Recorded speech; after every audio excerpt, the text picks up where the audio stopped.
Adrénaline est l'hormone de l'activité, du stress et des maux de tête. Si la libération d'adrénaline pendant une courte période peut nous aider à nous sentir bien, en revanche, si elle perdure au fil du temps, elle peut aussi avoir des effets négatifs, comme des douleurs musculaires ou des maux de tête. Nous avons tous entendu parler de l'adrénaline ou de l'épinéphrine. Elle est étroitement liée avec l'activité, la motivation et avec cette énergie dont nous avons besoin au jour le jour pour nous sentir bien et assumer avec succès chaque objectif et chaque tâche. Cette hormone qui remplit également la fonction de neurotransmetteur peut être notre meilleur allié. Par ailleurs, il est intéressant de savoir qu'en même temps, elle peut être cette substance indésirable qui donne lieu au stress chronique, aux maux de tête et à l'anxiété. Aujourd'hui dans cet article nous vous proposons d'en savoir plus sur l'adrénaline, cette substance polyvalente et essentielle pour notre corps et notre comportement. Qu'est-ce que l'adrénaline ?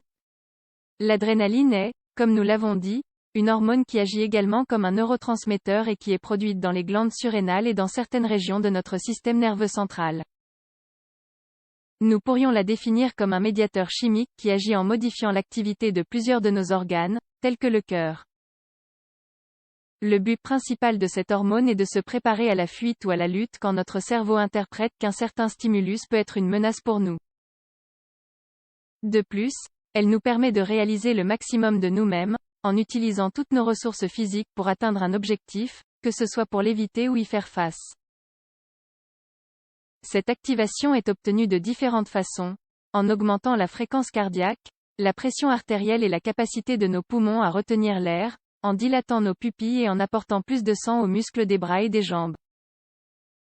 D'un autre côté, l'un des effets les plus connus de l'adrénaline est sans aucun doute son impact sur notre métabolisme. Elle maximise nos taux de glucose pour pouvoir les amener au cerveau.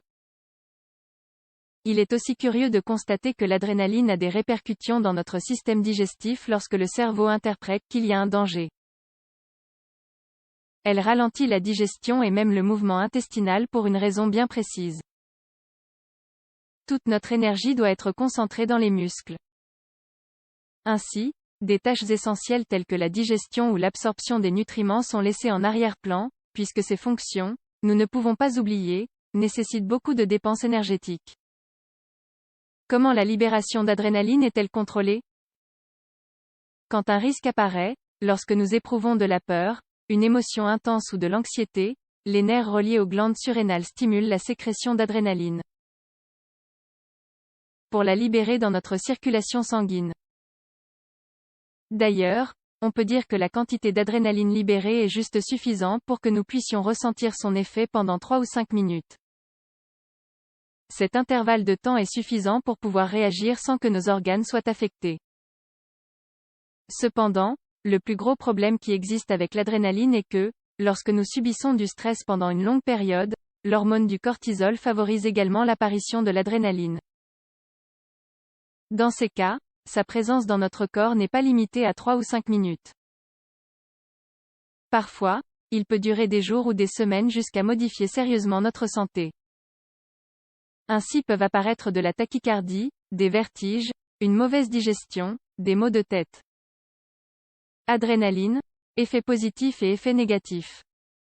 L'être humain ne conserverait pas son essence authentique sans cette hormone fabuleuse. Il est possible que toutes les explications données jusqu'ici lui aient donné une image quelque peu négative. Cependant, il est nécessaire de comprendre toute la transcendance que cette substance a dans notre quotidien. Et même dans notre style de personnalité. L'adrénaline nous fait nous sentir vivants. Nous avons tous vécu ces sensations agréables quand nous faisons du sport, quand nous dansons, quand nous montons à une attraction foraine, quand nous tombons amoureux. Toutes ces sensations constituent ce que les neurologues appellent parfois notre médicament cérébral. En effet, il y a des personnes qui ressentent une véritable dépendance à ce type de situation où l'adrénaline est déclenchée au maximum. Comme cela peut se produire par exemple, en réalisant un sport de risque. Il est également intéressant de savoir que l'adrénaline peut nous tenir à l'écart de la dépression. Car elle intervient également dans la production de la sérotonine, l'hormone du bien-être mental. Pratiquer des activités telles que certains sports ou partager de bons moments avec les nôtres sont des moyens sensationnels de produire de l'adrénaline. L'excès d'adrénaline et ses conséquences. Des préoccupations excessives, une peur constante, une anxiété persistante. Et même le fait d'avoir à faire des efforts physiques pendant plusieurs heures entraîne une libération démesurée d'adrénaline.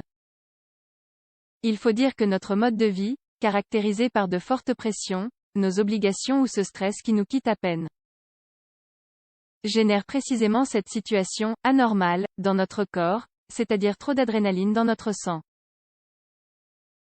Nous le remarquerons immédiatement à travers ces symptômes. Douleurs musculaires, stress dans le cou, les bras ou les jambes, vertige, vision floue ou pression dans les yeux, mal de tête, difficulté à dormir, mal au ventre, hypertension, fatigue chronique. En conclusion, la clé du bien-être serait avant tout de maintenir un équilibre subtil et parfait avec cette hormone. Pour mener une vie active où les moments d'exercice ou de socialisation sont complétés avec la relaxation, une bonne gestion du stress serait sans aucun doute un moyen sensationnel de travailler sur notre qualité de vie. Rendons cela possible.